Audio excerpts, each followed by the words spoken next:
Okay, good morning everyone. I'm Danny Wayne, CFO at Monash City Council and part of the Finpro executive, and I've got the pleasure of being your host today. And first of all, I'd like to thank you all for attending and taking time out of your busy days and smack in the middle of budgets, getting ready for year end. Very, very busy time. But first of all, I'd like to begin by acknowledging the traditional owners of the land on which we meet today. Obviously meeting virtually, we are meeting on many lands, and I pay my respect to elders past, present and emerging. And today, our panel is going to enlighten us on their planning and tips for year-end processes and other impacts of the new Act. And so please don't hesitate to put some questions in the chat box on budget, long-term financial plan or council, even some council plan issues, because I know we've got a couple of our practitioners who are well down that path and can give some advice on that. So I'd like to introduce our panellists very quickly because we want to get into the questions pretty early on. We've got Sanchu Tumar, Acting Sector Director for Local Government, at Vargo. Dan O'Shea, Program Manager Finance and Reporting at LGV. We've got Tony Rocker, who's the Vice President of Finpro in the Tech Committee and Manager of Finance and Governance at Maroondah. We've got Fiona Ray, who's a new member to the Finpro Committee this year. Welcome, Fiona. And Fiona's the Manager of Finance at Golden Plains Shire and one of our Finpro executive members, of course. And we've also got Martin Thompson, who's a Senior Partner and well known to many people, Senior Partner Audit and Assurance at Crowe. So welcome, team. Thank you for joining us today. And look, I might throw up a bit of a Dorothy Dixer to you first up and just say, and ask around to the panel members, what do you think are the major challenges facing our members, and particularly with this year's accounts process and middle of budgets and such? And any volunteers? I'll give it a start, Danny. So I think disclosing COVID-19 impact and both in financial report and performance statement, so that will be key. From an audit point of view, if there is management judgment as to what is COVID expense and what's revenue reduction, again, reaching out to auditors, key there. Second year of revenue and lease accounting. So again, just looking out for any new leases within the contracts. And the last one is the valuations, in my mind, again, any COVID impacts, especially for the land valuations closer to year end. Okay. My thoughts are around the government grants and assessing if the performance obligations are met in accordance with the leasing standards. So that's probably our main issue. Yeah, probably. Yep, so go on, Tony. Jump in with our accounts process, probably the interim audits, trying to get as much pre-work in that place as possible. I think in talking to the team, that's something that can continually improve to help at year end. But from a more Maroondah's perspective, we've got a pretty big CapEx program this year, and in conjunction with what Fiona said, accounting for those grants, that we've had some pretty massive grants come through this year.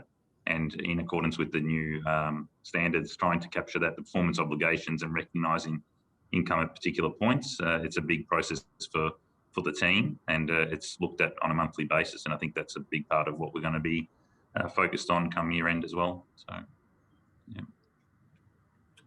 And if I can jump in and just say, from my perspective, I suppose one of the challenges that I suppose everyone's aware of is we're sort of between pieces of legislation in some ways. We've got the 1989 Act still applying in certain aspects and the 2020 Act coming into play. So just something to be aware of, and hopefully it's been fairly clearly communicated, but the annual report for this cycle is still prepared under the 1989 Act. So the certification remains under the 89 Act. And just a reminder to people that the requirement to submit the annual report to the minister remains for this reporting cycle, so that there's still that requirement to submit the annual report for this annual reporting cycle. So just a bit of a flag for people. I think from my perspective, and I possibly come at it a slightly different direction, but certainly the unspent grants at year end and grants and how they're accounted for, particularly those sort of one-off grants that were, or those grants that were related to COVID. I also think the asset valuation is going to be a challenge from an audit's perspective, and capital works that are works in progress, and particularly developer contributed assets in those councils that have a significant amount of contributed assets coming in is another risk area. I think On a positive note, though, we don't have any significant new standards coming through. We haven't got significant changes to the model. So, I am hoping it's actually going to be and we don't have the first year of remote auditing coming in as well. So hopefully it will be a smoother year this year than perhaps last year.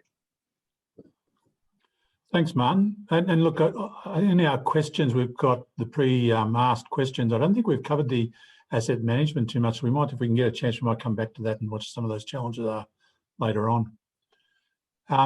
Now, we've got some questions that members have sent in. So what I'll do, I'll try and hope I get this right. I'll put them in the chat box and just ask our panel members to address those. Now, the first one, and that should, not having much luck with the very first one. That should come up now in the chat box. And the first question is from Tanya Abrahamson she's the Deputy Finance Manager at Mornington Peninsula. And the first part is two-part question. How are others completing the financial year 22 summary of planned human resources expenditure, which includes gender splits into future years without appearing to have gender quotas? So I might throw that one maybe to one of our finance people working in, I don't know, sector people, Fiona or Tony. Fiona, did you want to have a crack at that one? Oh, I'm happy to answer that one. So the approach that we've taken is we've kept the process fairly simple. We've used actual gender splits that we had as a base for the 21-22 year, and we've built in some assumptions for outer years. We have a fairly simple process that we go through. We include an additional 2 FTEs each year, and we assume one to be male, one to be female, just to keep things simple and consistent. So that's the approach that we've adopted. And you show funding for those new ones too, do you? We do. Yeah. Okay, Tony, do you want to add to that, or? I think he's frozen, or he's gone to.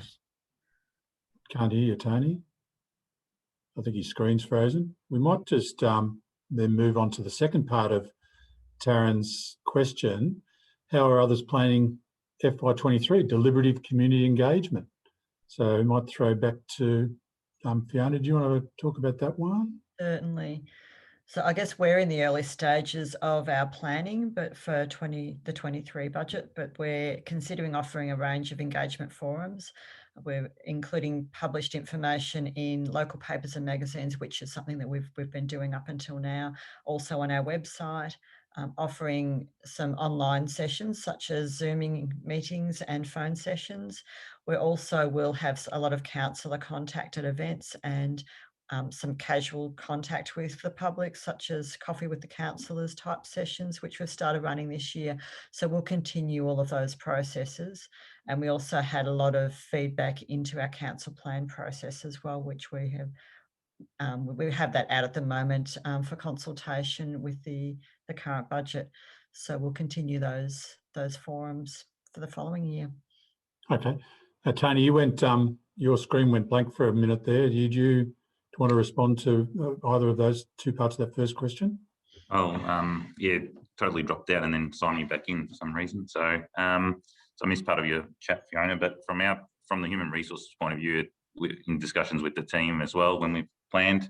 It is a difficult one to forecast out in future years, given that you don't really want to anticipate. You can have strategies in place in terms of, what ratios you're looking at and work on that basis. However, to anticipate who's going to be leaving at what level at any point in time is also difficult.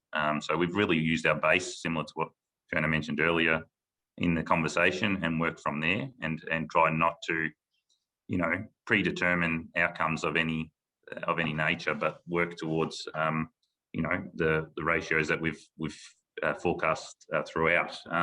So really, it's been one of those ones that new requirement, but a difficult one to put out in future years when you're talking about the 4-year budget, 10-year sort of plan. But we've done our best in that regard. In terms of consultation, we've got a Maroondah 2040 that has had heavy, community consultation that drives our council plan, and that's really fed through to the budget process and the related documents. So we've had a deliberative engagement panel that's helped work through that consultation piece and had the new policy in place that's really driven a lot of the outcomes in that space. So I guess it's, the first year we've talked about it, obviously with LGV, that there's going to be tweaks and improvements as we go along, but it's something that we've, made some strides in, I believe, and something that we'll refine as we go on.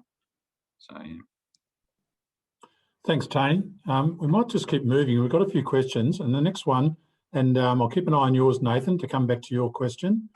The next one's from Jacinta Torrey at Ballarat City Council.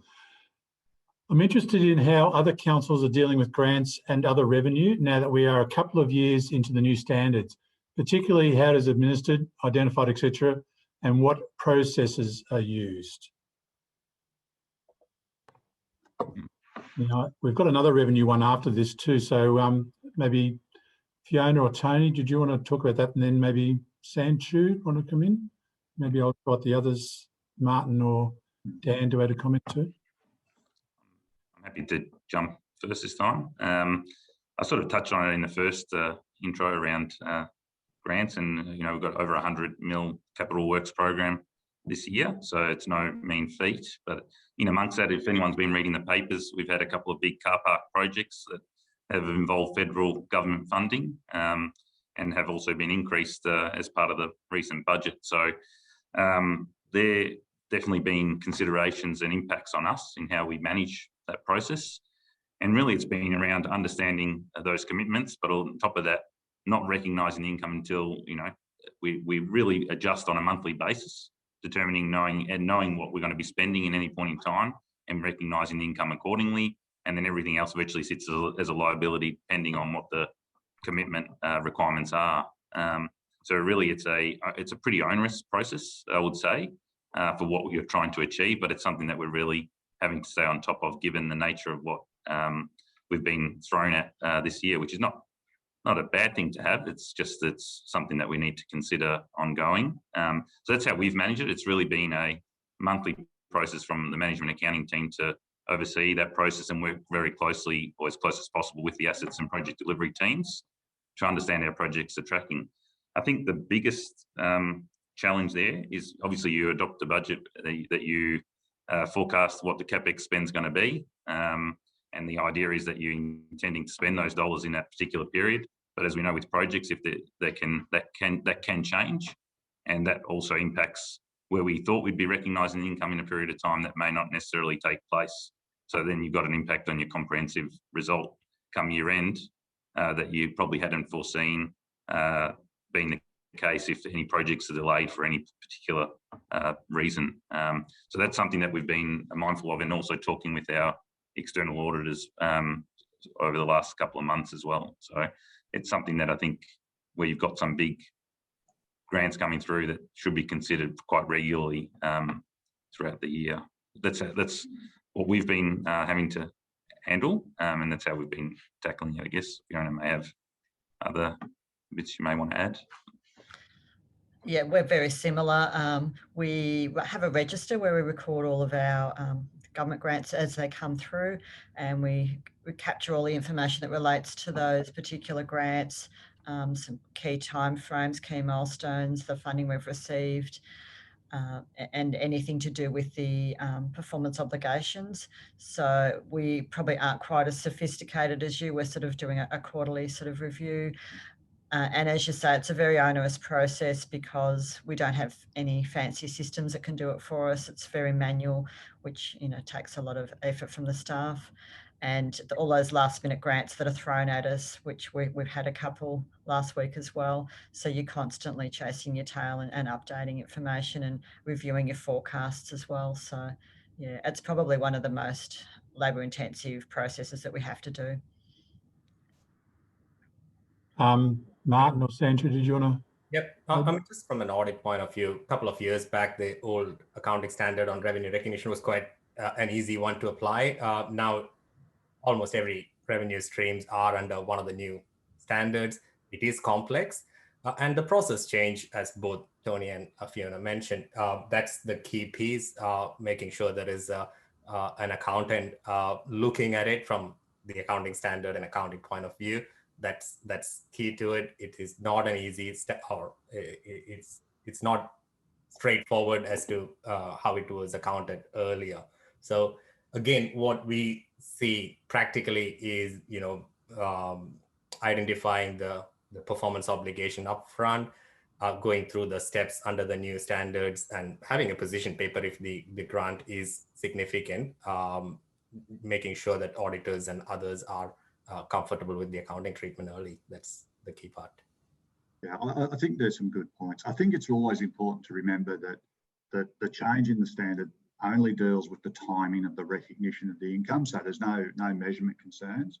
And I guess the areas that we've been having conversations with clients about specifically, whether the performance obligations are sufficiently specific enough to defer recognition until you meet that obligation. And the other one, or I guess it's where we're having some issues or some conversations, is the lining up the milestones as performance obligations is probably not the right thing in most instances. So, you know, you'll have milestone payments under the grant agreement, and there's a tendency to look at those as performance obligations. They may be related, but oftentimes they are quite different. Thanks, Martin.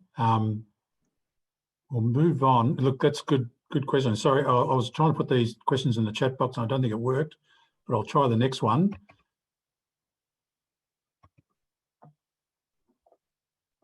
Trying very hard. So hopefully that's coming to everyone. I think I was just sending them to Gabriel before. So the next one's from Bendigo, and I know Nathan had a question there. We might tag that on the end about the asset plans. This is a group one from Bendigo staff. For the revenue accounting standard, will VAGO be able to provide some guidance for the key larger usual grants across local government for their application under the standards? And B, many more councils will be borrowing this year. What are the legislative regulation requirements under the new Act, if any, aside from each council's procurement requirements?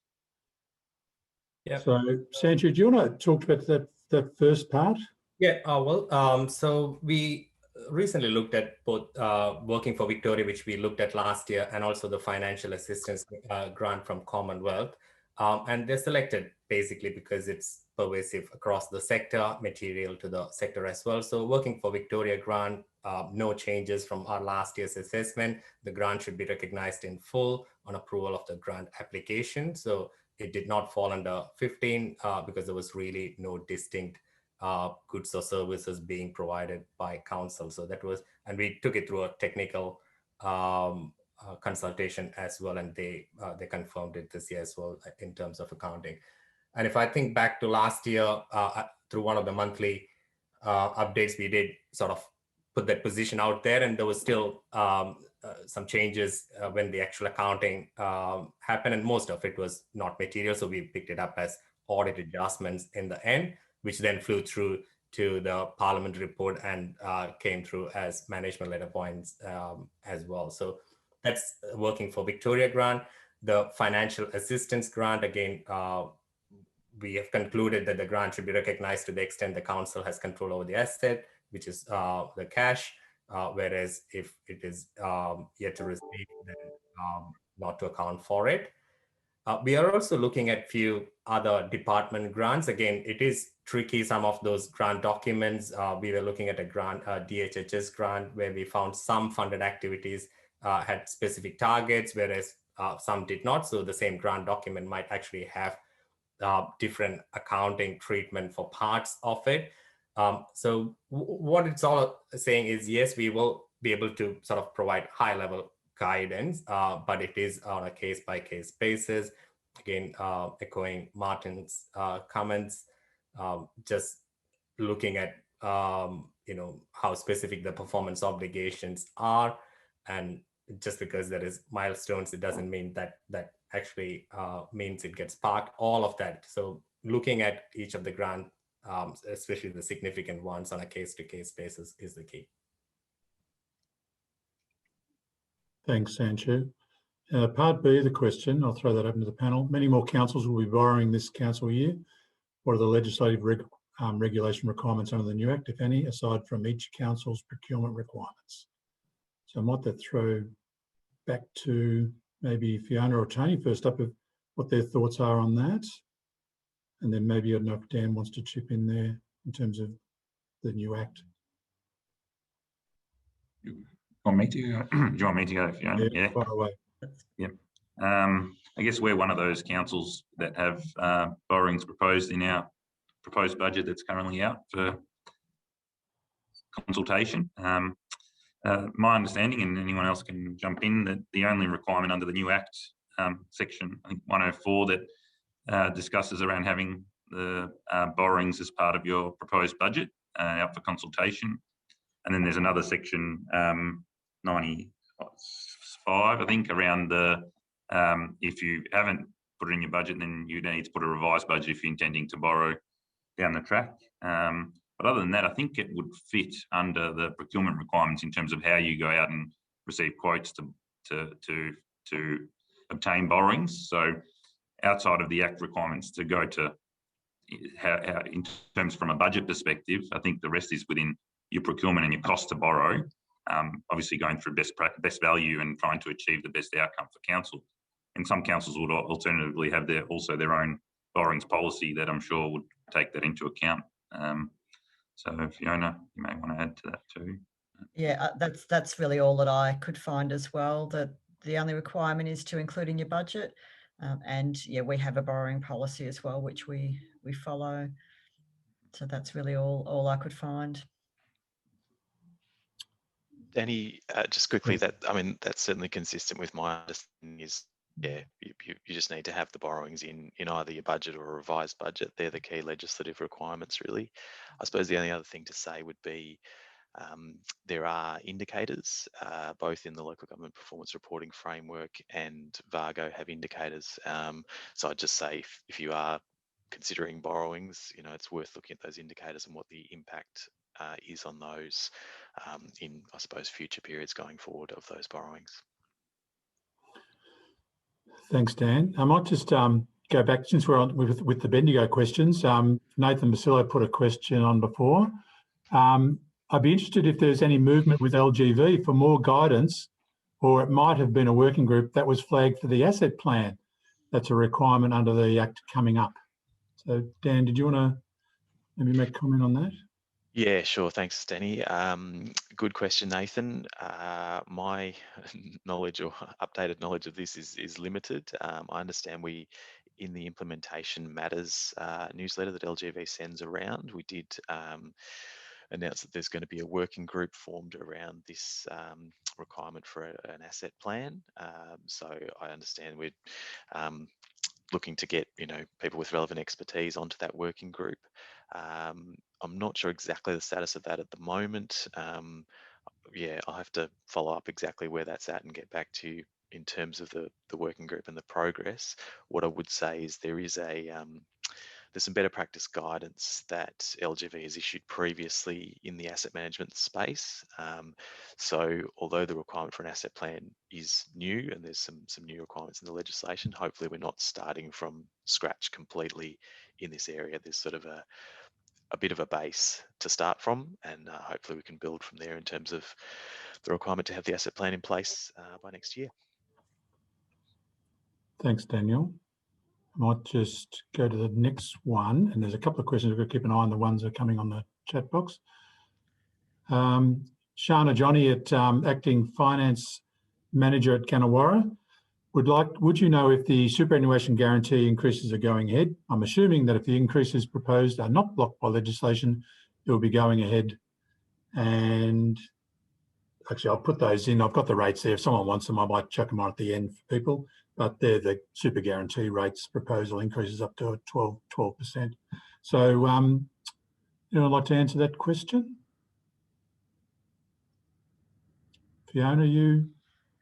Yes, my understanding is that it is going ahead, and I believe it was mentioned in the federal budget as well. I think you're right. I think that was the advice I heard too. Now, Martin, did you want to? There's a question from Zishan from Brimbank. Zish, I think I've got a question towards the end on leases, so I might just leave yours for the moment and try and come back to that later. Martin, did you see that question from Cecilia? In terms of did you want to touch on that, or do you want to have a think about that one? We'll come back to it. Look, I'm happy to. So it's really, the short answer is no. A milestone is not an obligation in and of itself. So, you know, some grant agreements will have, you know, 20% on 20% of funding on signing. In and of itself, signing the grant agreement doesn't necessarily equal the performance obligation under the grant agreement. So, for example, if you had a grant agreement that was really clear that you qualified for the grant when you constructed a building, the fact that you get the 20% payment up front when you sign the agreement doesn't give rise to meeting any of the performance obligations. You know, you would, again, without, you know, subject to reading the agreement, etc. But you would need to look at the agreement, and probably you would be progressively recognising the revenue as you met the obligation through the construction of the building, regardless of what the payment milestones were within the agreement. So hopefully that helps. Great, thanks, Martin. Next question is from Mark McMillan at Manager Financial Services at Mildura. The financial plan, can the forecast budgets in your long-term plan differ from your adopted annual budget? This would be the 21-22 years as well as future years. Would you recommend doing this? Well, I might add to this one, but Dan, maybe we'll get the LGV view on this first, because I think it's an issue with our transition over with the Act. Some councils will be adopting plans, long-term plans and budgets at the same time, and others are taking advantage of the transition to October. Yeah, thanks, Danny, and thanks for the question, Mark. It's a good one, and I agree. I've certainly seen separate approaches within the sector. Some are obviously choosing to bring everything forward to basically 30th of June and adopting everything as one to sort of, I guess, to make things align a bit better. Others are obviously going out to the 31 October timeframe for the financial plan. Look, it's a tricky one. To answer Mark's question, can the forecasts be different? Well, I'd say yes, they can. You know, unfortunately, the timing is such that that they could be different, and you know, you've got effectively elapsed time between when you need to adopt the budget by 30 June and then when you need the financial plan by 31 October. So it is, I would say, it's possible that things change in that time. I guess that's, you know, it's not ideal, but I suppose it's explainable in the sense that, you know, time has elapsed since the budget was developed, the financial plan was developed subsequently potentially, and I guess in the following year you'd then have a fresh go at the budget, and it's a 4-year budget, obviously. Yeah, so would I recommend doing this? In a perfect world, no. I think in a perfect world you probably want them aligned. But the situation is, you know, there is this, I think the provision for 31 October was really about allowing a bit longer for the strategic planning process, some of those documents to be prepared, particularly in the first instance. So I think that's the rationale behind it. But I acknowledge that it does create this sort of disconnect potentially. Thanks, Daniel. And that's sort of things I would have covered too. The other point is, I mean, we're going to be adopting long-term financial plans or FinPlan for a 4-year period. Do we adjust them over the 4 years, or do we let them sit? What's the intent of the Act and how it was set up with regards to once you've got a long-term financial plan in place? Yeah, look, it's a great question. Obviously, with the budget, it's an annual process, but it's a 4-year budget now. I guess that's not dissimilar to the previous settings where you had a budget with the SRP years included in most cases. But in terms of the longer term plans, there's requirements in the principles. I think it's the strategic planning principles around keeping things up to date, I think it is. I'll try and find the exact wording. But it's effectively saying there's a requirement to, here it is, strategic planning must provide for ongoing monitoring of progress and regular reviews to identify and address changing circumstances. So I think effectively the principle is you need to monitor and check against these plans as time elapses, and if there's a need to review them and make changes, then you know, I don't think there's an issue with making those changes, as long as it's within the parameters of engaging with the community. That'd be my thoughts on that one, Danny. Yeah, thanks, Daniel. That's I can tell you our experiences. We've got a draft budget out, and I'm looking to do some changes, even the final adopted budget for the out years, because our forecasts are changing every month now. But we've had such a it's such a big impact with COVID and the impacts on revenues, particularly in rec centres and things. It's been very hard to do budgeting this year. Our last full budget year was probably 1920, so we hadn't had a really good base to work from now, and I find the figures are changing on a monthly basis, so I'll be looking to do those changes even with our final budget, and then again probably reviewing them for our fin plan in October. Yeah. I might switch go to the next question. Now this is one, there's a couple of questions I've put together from queries from my team and just from some of the information that's come out about the with the new worksheets. And this one's about a new standard WSB 1059 service concession arrangements and about recking those where they apply for 2021 year. And really the question is, what's this standard about and what's the impact for local governments, if any, at 30 June? So I might throw that to our sector experts there in Martin and Sanchu, maybe in terms of that one, and or even Dan. So I can perhaps tee off and happy for others to join in, but so 1059 service concession arrangements applies where a public sector agency grants a right to a third party to effectively deliver a public service. Now the contractual relationship can be varied, but it would involve the development or transfer of an underlying asset. So it could be the construction of an asset from scratch by the third party, or it could be the transfer of an asset across to the third party that then's subsequently improved. But the fundamental requirement of the standard is it requires that public sector agency or the council to recognise an asset in relation to the service concession that it grants to that third party. Probably the easiest way or a good example of this would be something like the CityLink arrangements with Transurban and the state government, where there's a service concession granted to Transurban to operate that asset for a period of time. At the end of that period of time, the asset or the residual interest in the asset will revert back to the state. That would, on the face of it, appear to tick the box of a service concession arrangement that would require the public agency to recognise an asset in relation to that agreement.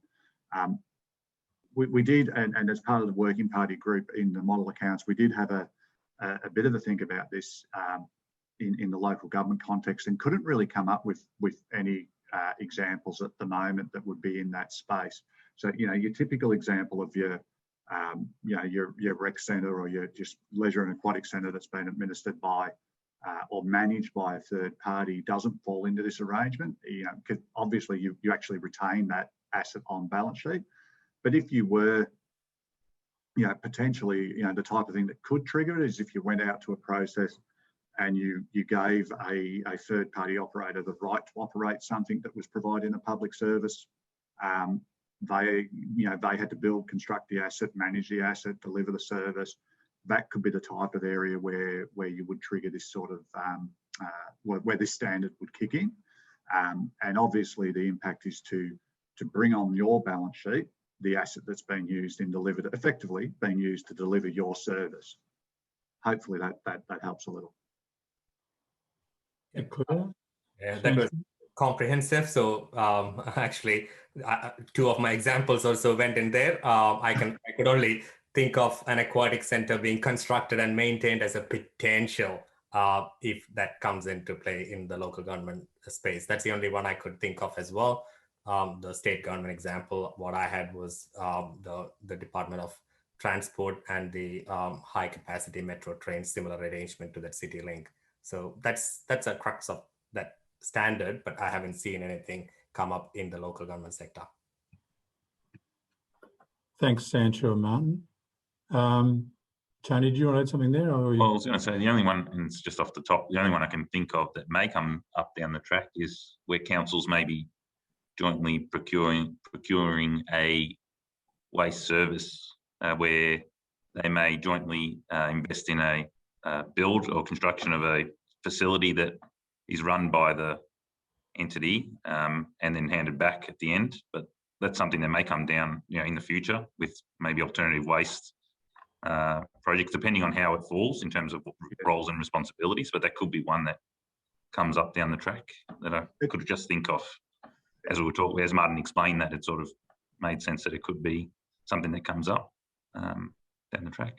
Yeah. That's a good analogy. That's a good example, I think, because there's nothing in it that says, well, whilst I use the term private operator, I think, but a council providing a service for another council could potentially, trigger those requirements, I think. So, yeah, I think that's a good one to think through. David Edgerton's put on an example there, an airport outsourced to Air Service Australia. And Michael O'Rourke, I think that's a question from Michael, a private-public partnership in regards to social housing, which is, social housing is I can say it's the next big thing happening in local government circles. So would that be a good example of it? We go, yeah, we need to go through the assessment processes to whether you're entering into an agreement with a third party to provide a public service, and social housing could well be that. The other part of it is that at the end of the agreement, does the residual interest in the asset revert to council? Social housing could be that. So it may well be, if you enter into a contract with a third party to provide 20 units of social housing over a 20-year period, at the end of that housing reverts back to council. That could get captured. Yeah, good example. I think there's going to be plenty of that over the next couple of years. Thanks, Martin. Now, look, I'll just go back to Zishan had a query, wanting to know if other councils had some software they were using for leasing calcs. So I might just throw that open to anyone just to put some comments on there about anyone who's using. We had some demos last year about leasing software. So please add some comments on there for Zishan or any advice of stuff that you're using. And anyone, please add some comments to that. The next question was provision for disclosure of impact of COVID-19. This is a new area. Provision for disclosure of impact on the COVID-19 pandemic on council finances has been added. What sort of impacts, disruption, financial, new software or process? So Sanchu, what are you expecting to see in that for the council, or Martin and Dan? What was the thoughts when putting that together in the model? Again, expecting to see something similar. There was some disclosures in last year's financials as well in terms of revenue, whether there is any additional grants and the like, which are COVID-related expenses, specifically COVID-related. And the trick will be just management judgment applied as to, what is COVID-related. And again, from an audit point of view, to highlight is if there is any specific expenses which can be interpreted different ways, just talk to auditors and make sure they understand the rationale as well before the disclosure goes in. Yeah, I think when we were putting the model together, it was sort of December-ish, and we didn't really know what the next 6 months would hold. So there wasn't a lot that could go into the model at that stage. But I think as Sanchu said, as long as we're covering off the specific impacts on individual councils and working, it should fall out through the budget analysis as well in terms of the financial statements. So where there's a material change, that should come through the budget analysis. I think the performance statement will be the one where there'll be more variances perhaps than the financial statements. And again, making sure that we've got meaningful narratives around that, I think, is the important part. Now, Just quickly, Yes, Dan. Yeah, sorry, Danny. Just quickly, I agree with Sanchu and Martin and what's been said.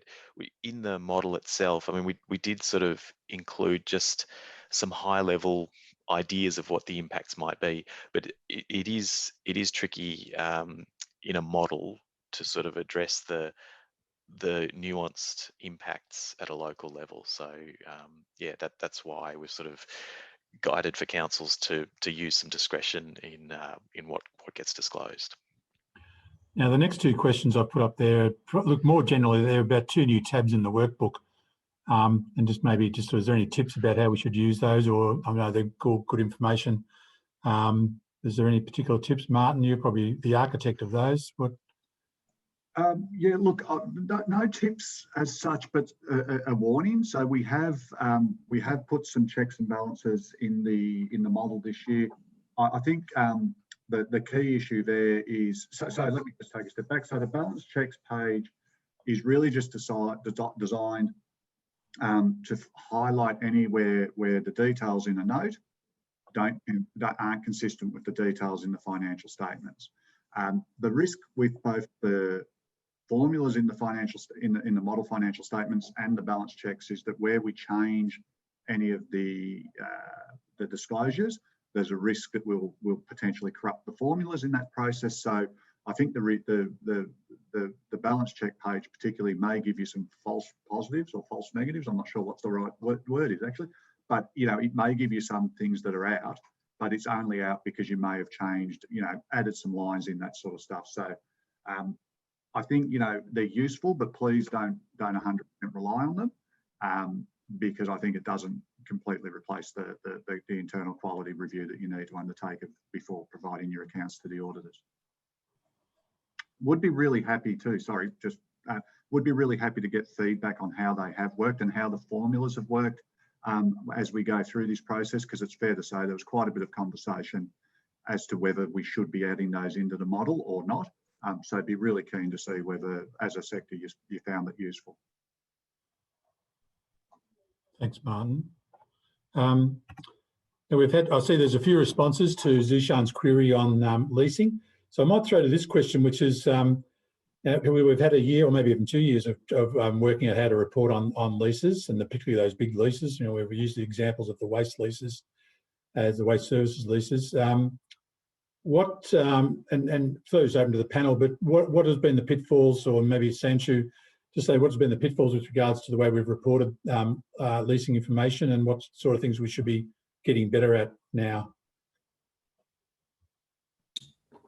Just as part of parliamentary report, we were looking at, sector-wide how the lease accounting was applied. There wasn't a lot of accounting which happened just from a sector point of view. And I think the lease accounting where it happened, it was quite well prepared. So there was no significant pitfalls to sort of highlight, I guess. In year 2 and 3 and all of that, that waste management, waste contracts are probably the key, because it's usually a 7 to 10 year contract. So if it comes for renewal in 2021 or 2022, just having the right processes in place to identify the leases when that renewal comes into play, that's probably the critical piece which the sector needs to look out for. Thanks, Andrew. Anyone else on the panel want to comment on that?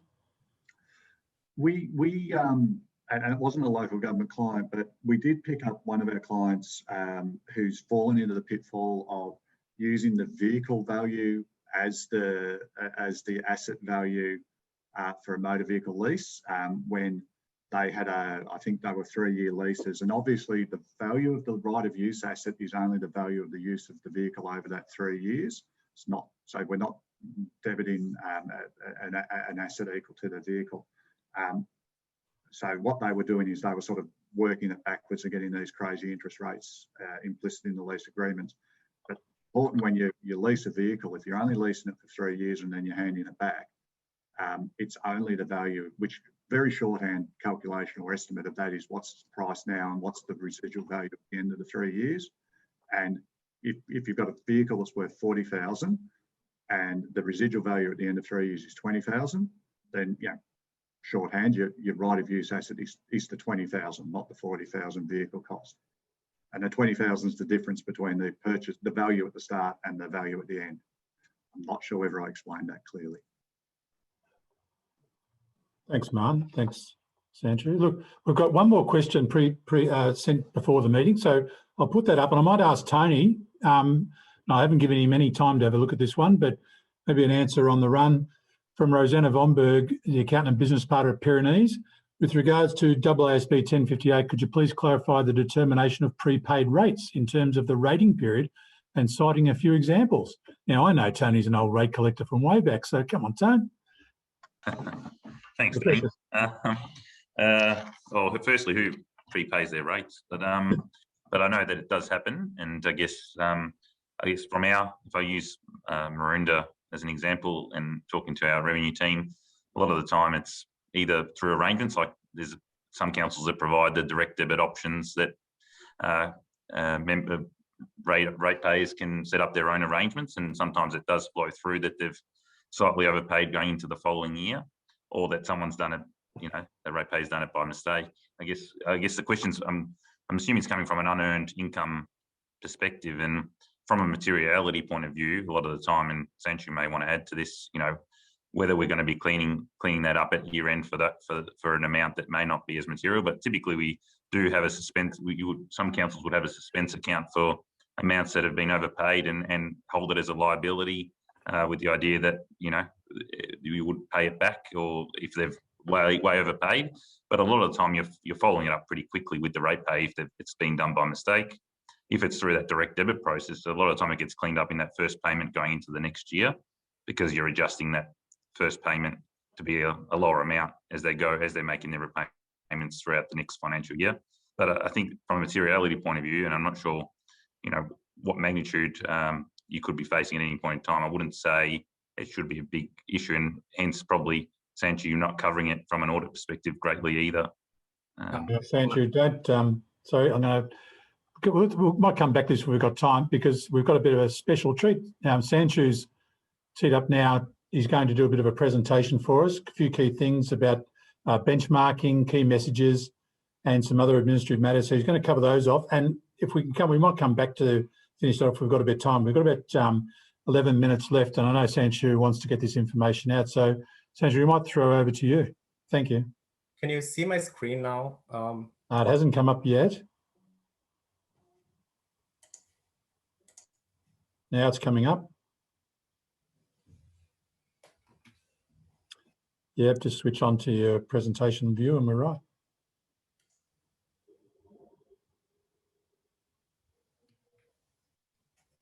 Yep, sorry.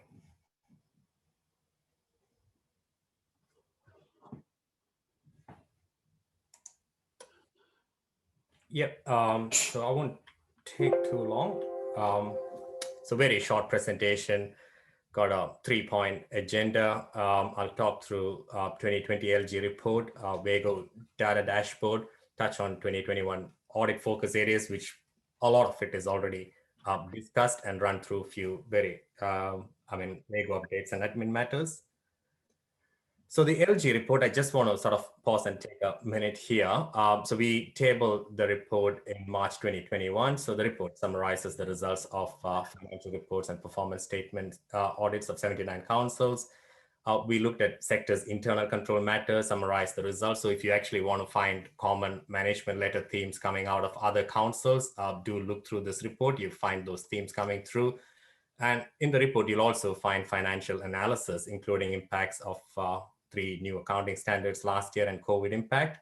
And there is also commentary on financial sustainability risks of councils, especially in the context of ongoing COVID-19, again, borrowing decisions and the like. So if you're looking for that financial sustainability space, the report sort of talks to it. I've just highlighted in the screen that you can see, you can access this report through WAGO website. There is a link here as well. And I just wanted to sort of highlight those 2 bits. One is actually where the report is. It's a PDF you can download, have a read. And more important is the data dashboard, which you can access through that website. Sorry, wrong one. So just on that data dashboard, as part of our report, we publish this historic information of 79 councils. And I do want to highlight that there is a very easy way of downloading that raw data of 79 councils from the website as well. So when you do get to the dashboard page, you will see a link there to sort of download the data. And I was just reflecting on that earlier question on borrowings and what Daniel highlighted as well. So if you're a council looking at borrowings and want to know the indebtedness ratio of other councils, this dashboard itself will sort of give you that benchmarking information. And if you want to do your own analysis, you can actually download that data sets, which will help you with that analysis. And I do get queries from time to time from the sector on how to access, where to access. So if you're in doubt, just reach out to us and we'll be able to sort of show you where it is. This slide talks to that 2021 audit focus. I won't go through that in a lot of detail simply because we covered it in that discussion. So the first one is the COVID, revenue and leases we covered. IT risks, since it didn't come up in the conversation, the in-house audits that we are directly doing, our IT auditors are flagging IT GC control failures. And in those scenarios, we are looking at alternative audit approach. So I've asked our internal IT team to provide consistent themes that they're finding in the council space, and I'll share it through one of the monthly updates. And the other audit risk for council, similar to last year, it will be valuation. A couple of things which came out from last year. One was the land asset valuation as opposed to the buildings and infrastructure, which had that significant COVID impact closer to 30th of June. So just to be mindful of that, hopefully it is not the case, and that will be a good thing. And the only other thing was if you are getting a valuation report and the valuer themselves are having some sort of disclaimers or uncertainties disclosed in that report, do check what those disclaimers actually mean. And if it is an uncertainty which is disclosed very similar to last year, it might actually be flowing through to the financial report as well. So just keep that in mind when you get through that. And what's not in the slide as a risk is the performance statement. Again, as Martin mentioned before, COVID impact, which will probably play out more in that performance statement disclosure area than the financial report or similar. And this is my last slide. So there's quite a few administrative matters, and I won't take a long time. First one is the quotation round. So there is a significant quotation tender round, which is actually happening and went live last Friday. More than 40 audits. We have a new ASP panel. So it will be going to market. There will be an internal and ASP churn as well. So what Vago does direct as in-house audits, some of it will be going out to agents, and some of those audits which are currently audited by agents will be coming in-house. So that's one significant change. And the tender round itself will take at least 2 months to sort of wrap up. So I'm hoping by July, August, we'll be able to communicate some outcomes. For councils that are coming in, what we have reached out to the agents to sort of include us in the last audit committee meeting to make the transition easy, and to sort of use that introduction or audit committee as sort of a transition to the new audit. And what to sort of expect with the start of a new contract or in-house audit, I guess. Any new audit will have some additional work involved to understand the entity process and control. And in my mind, it's also a required quality process with new auditors looking at the same issues from a different lens. So that's the quotation round, which is now underway. Remote access to the system. So this is something which I highlighted through one of the monthly reports. We are exploring how best to sort of get read-only access to client systems, especially given Vago got a default remote auditing as a default position. So if we will reach out and we have to a few CFOs just to sort of understand what's the easy way to get that read-only access where it will make your life and our life easier, just sorting through systems and listings and the like. The other bullet points, there is a Parliament report survey coming very soon to sort of understand what you're looking for from a parliamentary report itself, or is it dashboard that you're using more? Is there a different way that we can produce this product? So just asking for those details. Just to highlight, there is a audit committee members forum, which is planned for June 2021. And I think the invites will go out from Vago, but it is coming up very soon. The Vago engagement letters are most of it is out in my mind. I think that is pretty complete. The fee letters will be out this week, early next week. We are in the process of just releasing it. Wherever we are coming in for an audit visit or even a committee meeting, we are asking for that COVID safe plan. So just highlighting that is one of the things we look for. We then get our HR to look at it to make sure we can come out to a client for visit. And the last one is there is a WAGO publication on streamlining financial report. So again, given that financial report preparation time is around the corner, I'll include it in our in my monthly update, which will then come through the Finpro channels. That's really all I had. Happy to take any questions. Thanks, Sanju. Can you just turn off the sharing, please?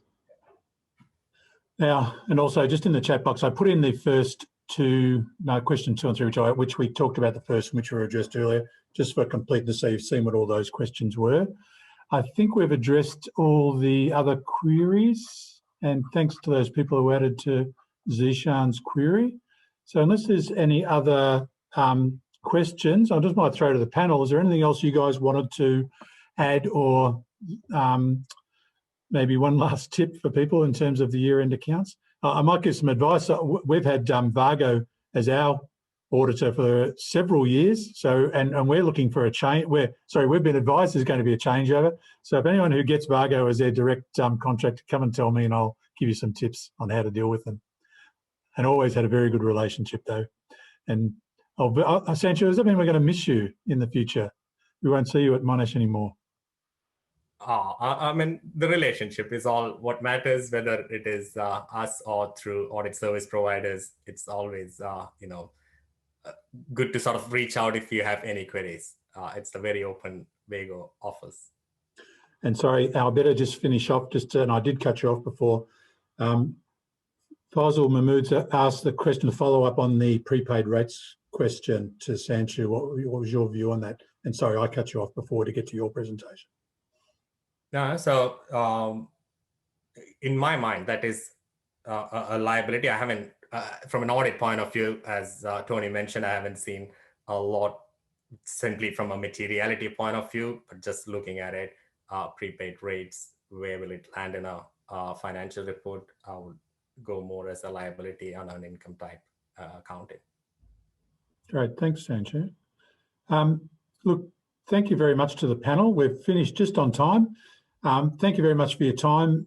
It's been great. I hope we've covered a lot of questions and you have provided some great answers. So again, on behalf of all the members, I'd like to thank you very much. Thanks, everyone. See you later. Thanks, Danny. Thanks all.